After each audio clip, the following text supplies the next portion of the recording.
নমস্কার, নতুন একটা ভিডিওতে আপনাদের সকলকে স্বাগত। আপনারা দেখছেন দা হিমু ভাই ইউটিউব চ্যানেল। আজকে আমি চলে এসেছি বাতকুল্লা পাটুলি মনসা মন্দিরে। আর এখানে রয়েছে কিন্তু জাগ্রত এক মনসা মন্দির। সেই কাহিনী জানার জন্য আমি কিন্তু চলে এসেছি সুদূর আড়ংঘাটা থেকে কিন্তু বাতকুল্লাতে। নমস্কার দাদা। জয় মা, জয় মা মনসা। মা মনসার আশীর্বাদ সমস্ত ভক্তদের উপরে থাক, এটাই চাই। মা ভালো রাখুন, সুস্থ রাখুন। জয় মা। সবার আগে জিজ্ঞাসা করবো আপনার নাম। আমার নাম শুভ কুণ্ডু, আর আমি মায়ের মন্দিরে এখন প্রধান সেবক। মাকে নিত্য পুজো প্রতিদিন এগুলো আমি করি। আপনাদের এই মা মনসার নাম আর কি চারিদিকে তো ছড়িয়ে পড়েছে, তো সেই নিয়ে একটু কিছু যদি বলেন। বললে তো শেষ হবে না, তবে যতটা শর্টকাটে বলা যায় প্রথমে বলবো মায়ের নাম আমরা ছড়ানোর কেউ নয়। মা হয়তো চাইছে যে তার নাম ছড়ানো হোক বা হওয়ার দরকার, তার জন্যই হয়তো মা চাইছে, ওর জন্য ছড়াচ্ছে তার থেকে।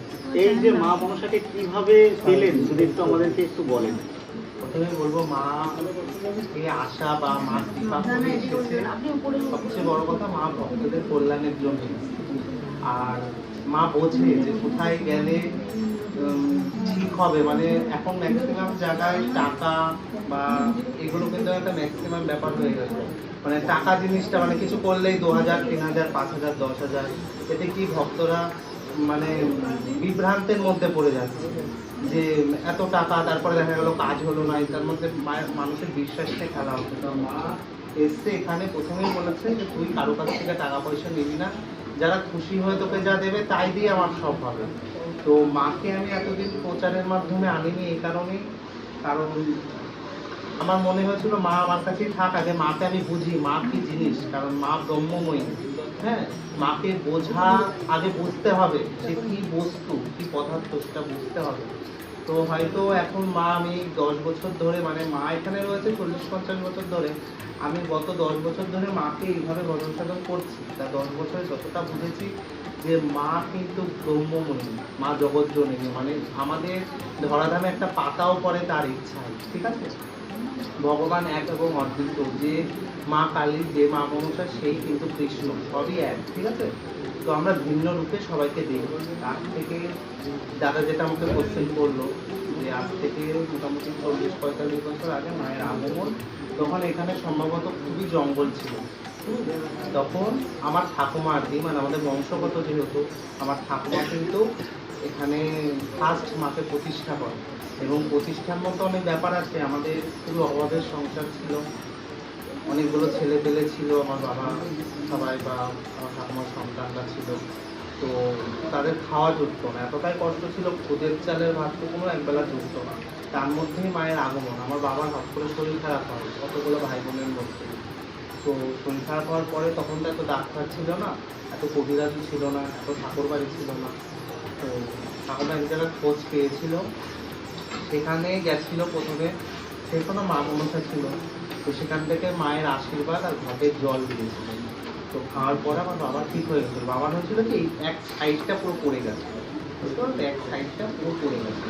তো ওটা দেওয়ার পরে, মানে যে সাইডটা পড়েছিল, মায়ের চরণের বা পায়ের চরণের ফুল বেলপাতা আর কি বেঁধে দিয়েছিল। তারপরে ঠাকুমা আর কি যাওয়ার পরে ওগুলো করার পরে ঠিক হয়ে গেছে।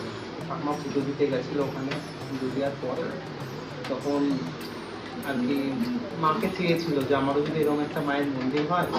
তো হয়তো মন থেকে চেয়েছিল, আমরা সবসময় বলি মন থেকে চাইলে মা চায় না। তো মা কিন্তু তখনই ফার্স্ট আগমন, আর ওখান থেকে আসার পরে ঠাকুমার শরীর খারাপ শুরু হয়, সেটা সারে না।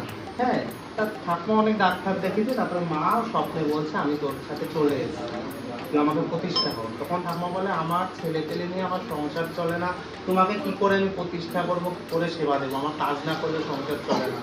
বলে তুই কর, আমাকে কিচ্ছু দিতে হবে না, আমাকে পারলে একটু জল বাতাসা দিস, নাহলে দিস না, একটু ফুল জল দিস, তাহলেই হবে।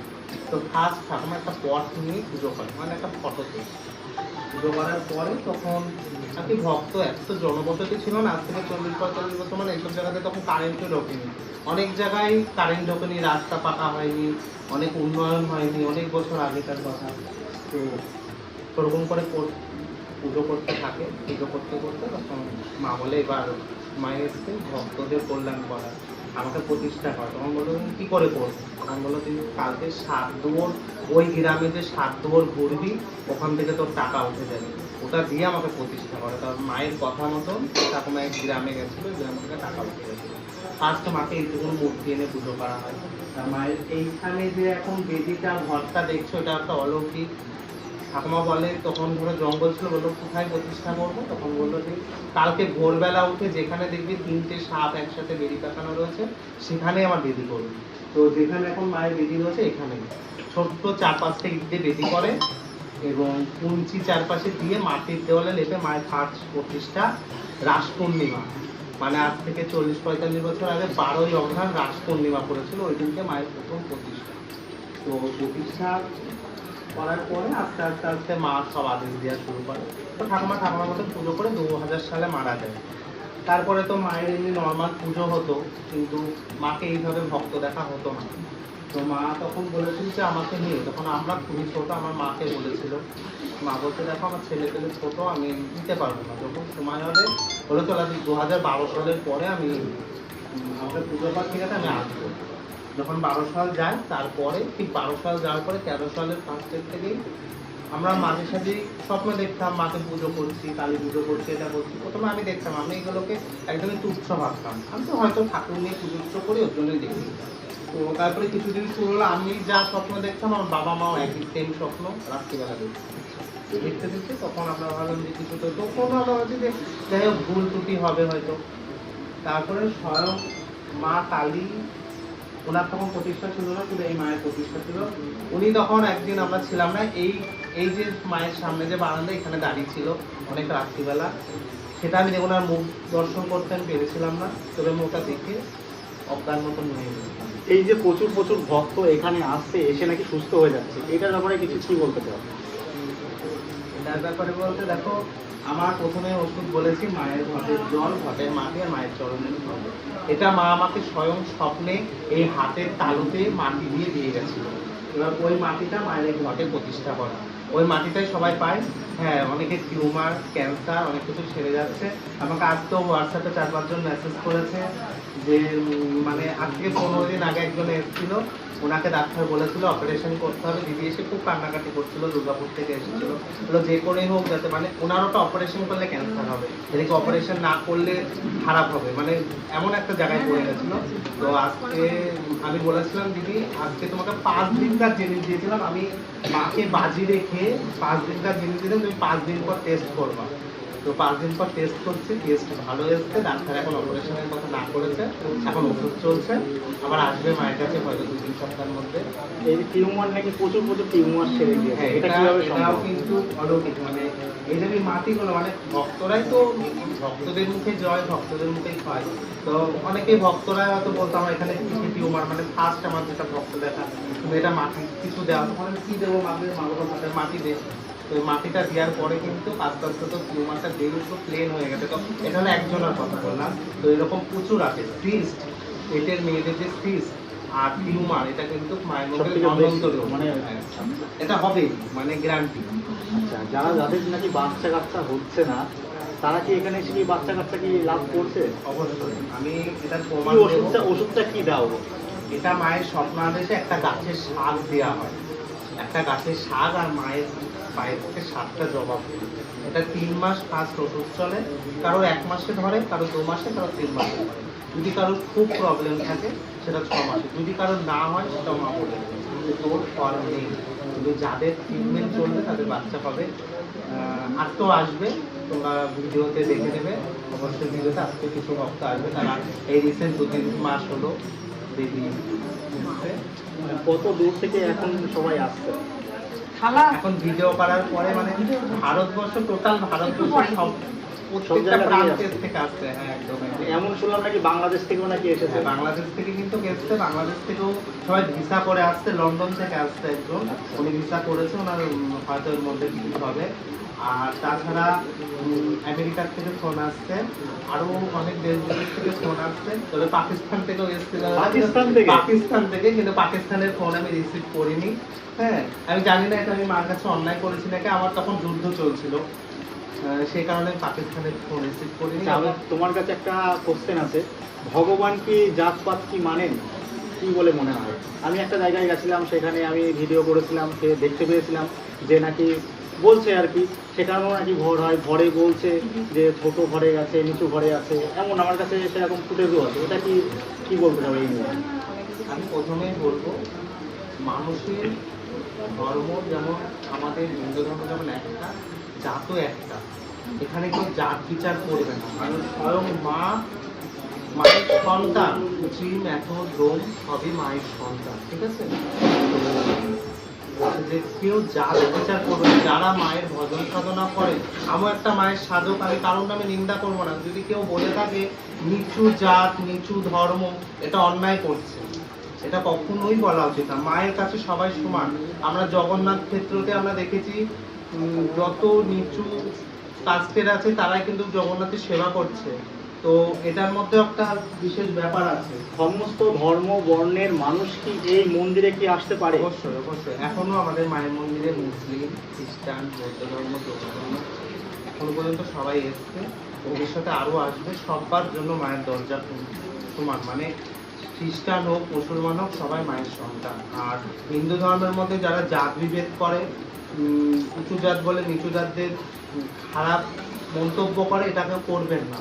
মায়ের কাছে সবাই সমান, সবাই মায়ের সন্তান, মায়ের কাছে সবাই আসতে পারে। আমার মায়ের মন্দিরে যখন ভোগ রাগ হয়, বাৎসরিক পুজোয়, তখন কিন্তু আমার মন্দিরে মুচি থেকে শুরু করে সবাইকে দিয়েই কাজ করা হয়। এটা কোনো খারাপ কিছু না, মায়ের কাছে সবাই সমান। আগে মাকে না, আগে ভক্তকে, মানুষকে ভালোবাসো, তারপরে মা যদি তুমি ভক্তদের অশ্রদ্ধা, মানুষকে অশ্রদ্ধা, অভক্তি করো, নিচু জাত বলে দূরে ফেলে দাও, তাহলে মাকে কখনোই পাবে না।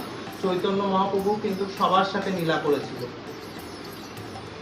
সমস্ত ভক্তরা আসছে, তারা কিন্তু এখান থেকে নিজের স্বার্থের জন্যই আসে। মায়ের কাছে আসা মানে মা আমাকে এটা দাও, মা আমাকে ওটা দাও, আমাকে ভালো করে দাও, এই জন্যই কিন্তু সবাই মায়ের কাছে আসে। কোনো সময় মাকে কেউ জিজ্ঞাসা করে না যে মা তুমি কেমন আছো, কেউ বলে না।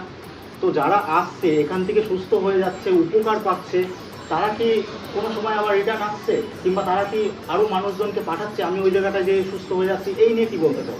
এটা দাদা একটা খুব সুন্দর কোশ্চেন করেছে। আমার সমস্ত ভক্তদের কাছে একটা অনুরোধ, আপনারা যারা মায়ের মন্দিরে আসছেন, উপকার পাচ্ছেন, অবশ্যই আরো 3 জন, 5 জন, 7 জনকে জানাবেন। এটি কি মায়ের প্রচার হবে, কারণ আপনি যে ভিডিওটা দেখে মায়ের কাছে এসে উপকার পাচ্ছেন না, আর একটা ভক্তর কাছেও যেন সেই ভিডিওটা পৌঁছায় বা সেই বাচ্চাটা পৌঁছায়, সেও যেন মায়ের কাছে এসে উপকার পায়। কারণ ঠকবাজি জায়গাটা বেশি কিন্তু এখন, কারণ তারা যেন ঠক জোচ্চরের কাছে না যায়। মায়ের কাছে মায়ের প্রচার হলে কিন্তু সবাই ন্যায্য জায়গাটায় যেন আসে, উপকার পায়। আর যারা এই যে দাদার একটা কথা বললো, এটা আমি বলতে চাই যে উপকার যারা পাচ্ছে, হ্যাঁ এটা কিন্তু খুব খারাপ লাগে আমার, কারণ মায়ের মন্দির জানো জাগার খুব শখ, জাগা হয় না। এখন বৃষ্টির মধ্যেও দেখো কত ভক্ত, আরো ভক্ত আসবে। তো আমার খুব খারাপ লাগে যে ভক্তরা যখন উপকার পায় আর মায়ের কাছে আসতে চায় না। যদি মাকে কিছু দিতে হয়, আচ্ছা আমরা ডাক্তার দেখালেও তো কিছু দিই, মাকে বেশি কিছু দিতে হবে না। মায়ের যে মন্দিরটা হচ্ছে, তোমরা যতটুকু পারবে সবাই সাহায্য করো, এতে মায়ের বাসস্থানটা ঠিক হয়। এটা আগামী দিনে তোমাদের জন্য ভালো, কারণ তোমরা ভালো জায়গায় এসে বসতে পারবে। এটার জন্যই কিন্তু এতটা পরিমাণে কষ্ট করা হচ্ছে। এবার যারা আসে না উপকার পেয়ে, আমার খুব খারাপ লাগে। সবাই সমান না, কিছু কিছু ভক্ত উপকার পেয়ে মার কাছে সারা জীবন ধরে আসছে, মানে আর 10 বছর ধরেও কিছু কিছু ভক্ত 10 বছর আগে উপকার পেয়েছে। অনেকে এমন মানুষ আছে যে আমি গিয়েছি, আমি সুস্থ হয়েছি, ওই মানুষটাকে বলবো না। এই যে এরকম একটা হিংসা তৈরি হয় যে আমি সুস্থ হচ্ছি, আপনারা সকলে আসুন, এসে দর্শন করুন, মায়ের কাছে পুজো দিন, এটাই চাইবো। আর একটা কথা যে মার কাছে যে এসে যদি আমি পাবো বলে মাকে ভালোবাসো, এটা ঠিক নয়। মার কাছে যদি তুমি নাও পাও, মাকে ভালোবাসো। মা জগৎ জননী, মা করুণাময়ী, তোমাকে কি কৃপা করবে, দুদিন আগে দুদিন পরে। মাকে ভালোবাসো, ঠিক আছে? দর্শনার্থীর উদ্দেশ্যে কি বলতে চাও? দর্শনার্থীদের একটা কথাই বলবো, সবচেয়ে বড় কথা, সবাই মায়ের কাছে আসো। কি দিলা সেটা বড় কথা না, ধৈর্য ধরে বসো, মায়ের কাছে জিনিস বুঝে নিয়ে তারপরে যাও, অবশ্যই উপকার হবে। ভুলভাল কেউ জিনিস যে করবে না, তাহলে কিন্তু উপকার পাবে না, ঠিক আছে? মায়ের জিনিসকে শুদ্ধভাবে ব্যবহার করো, মা ঠিক উপকার করবে। আরো ভক্তদের মাঝখানে এই যে ভিডিওগুলো যাচ্ছে, এগুলো তোমরা শেয়ার করো, প্রচুর শেয়ার করো, যাতে মা পুরো জায়গাটায় ছড়িয়ে যায়, যাতে ভক্ত আগামীতে, যাতে এখন এত ভক্ত হচ্ছে পুরো ভারতবর্ষ থেকে আসছে, এরপরে যেন পুরো বিশ্বে মা ছড়িয়ে যায়। তো তোমরা ভিডিওগুলো শেয়ার করো, এটাই আমি দর্শনার্থীদের উদ্দেশ্যে বলতে চাই। আচ্ছা, কিভাবে দর্শনার্থীরা এই মন্দিরে আসবে? আচ্ছা, যারা শিয়ালদা ডিভিশন থেকে আসতে চাও, লালগোলা অথবা কৃষ্ণনগর লোকাল ধরে বাতকুল্লা স্টেশনে নামবে, নেমে রেলগেটের ওখানে এসে টোটোওয়ালাকে বলবে পাটুলি বাসন্তীতলা মনসা বাড়ি যাবো, তোমাদের নিয়ে আসবে। রেলগেটের থেকে মাত্র 5 মিনিটের দূরত্ব, 10 টাকা ভাড়া নেবে। আর একটা কথা আমি 3 বার বলবো এখন, কেউ বৃহস্পতিবার আর শনিবার ছাড়া সপ্তাহে অন্য কোনো দিন আসবে না, আসবে না, আসবে না। আসবে তো ফেরত যাবে। আমি বারবার বলছি, তোমরা কিন্তু যখন তখন মন্দিরে ঢুকছো, কারণ মায়ের একটা বিশ্রামের টাইম আছে, আর আমি প্রতিদিন মন্দিরে বসতে পারি না। তোমরা বৃহস্পতিবার এবং শনিবার ছাড়া সপ্তাহে অন্যদিন আসবে না। বৃহস্পতিবার দুপুর 12টা থেকে পুজো শুরু হয়, আর শনিবার কিন্তু সকাল 9টা থেকে। না, এই মন্দিরে আসলে নাকি কোনো টাকা পয়সা লাগে না, এটা নিয়ে কি বলতে চাও? 1 নম্বর, এখানে সত্যি টাকা পয়সা লাগে না, আপনাদের মাকে যতটুকু সামর্থ্য দেবে। তবে একটা কথা বলবো, যেহেতু মন্দিরে প্রচুর ভক্ত হচ্ছে, নাম চারদিকে ছড়িয়ে যাচ্ছে, যদি মন্দিরের নামে আমার মন্দিরের যারা সেবক সেবিকা আছে, যারা এক্সট্রা লোক আছে মন্দিরের হয়ে কাজ করে, আমি তাদের উদ্দেশ্যে বলছি, এটা আলাদা কোনো ভক্তদের উদ্দেশ্যে বলছি, তারা যদি কোনো রকম ভাবে আলাদাভাবে তোমাদের কাছ থেকে টাকা চায়, এটা আমাকে বলবে। আমি এই কথাটা কিন্তু বারবার বলছি, কাউকে টাকা দেবে না।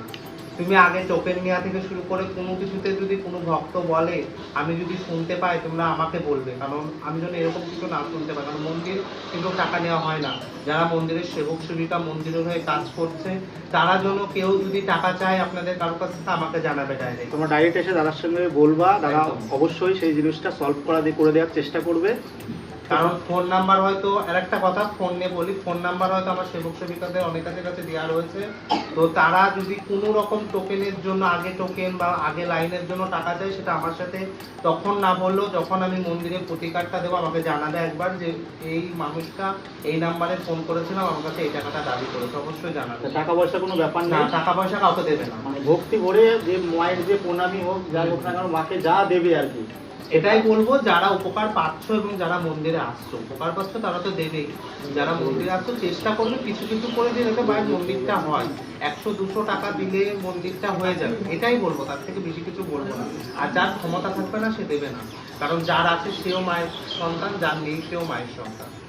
আচ্ছা, যদি এই মন্দিরের যে তোমার যে নাম্বারটা, তোমার পার্সোনাল নাম্বারটা যদি একটু আমাদেরকে একটু বলে দাও।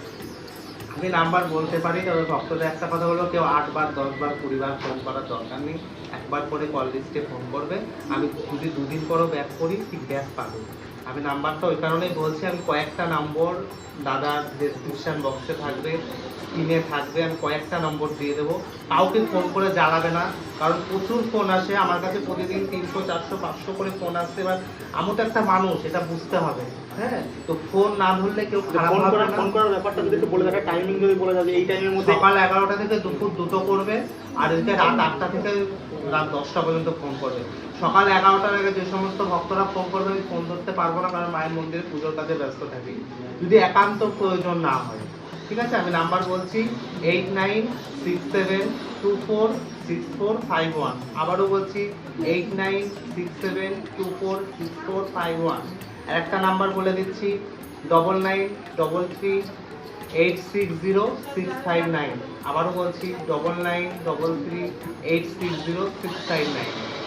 সমস্ত কিছুই দেখানো এবং জানানোর চেষ্টা করলাম। জয় মা করুণাময়ী, মা মনসার মায়ের জয় হোক, সমস্ত ভক্তরা যাতে উপকার পায়, মা কৃপা করুক। জয় করুণাময়ী, জয়। দেখা হচ্ছে তোমাদের সঙ্গে পরবর্তী কোনো একটা ব্লগে। আপাতত বাই, তোমরা সবাই ভালো থেকো। জয় করুণাময়ী মায়ের জয়।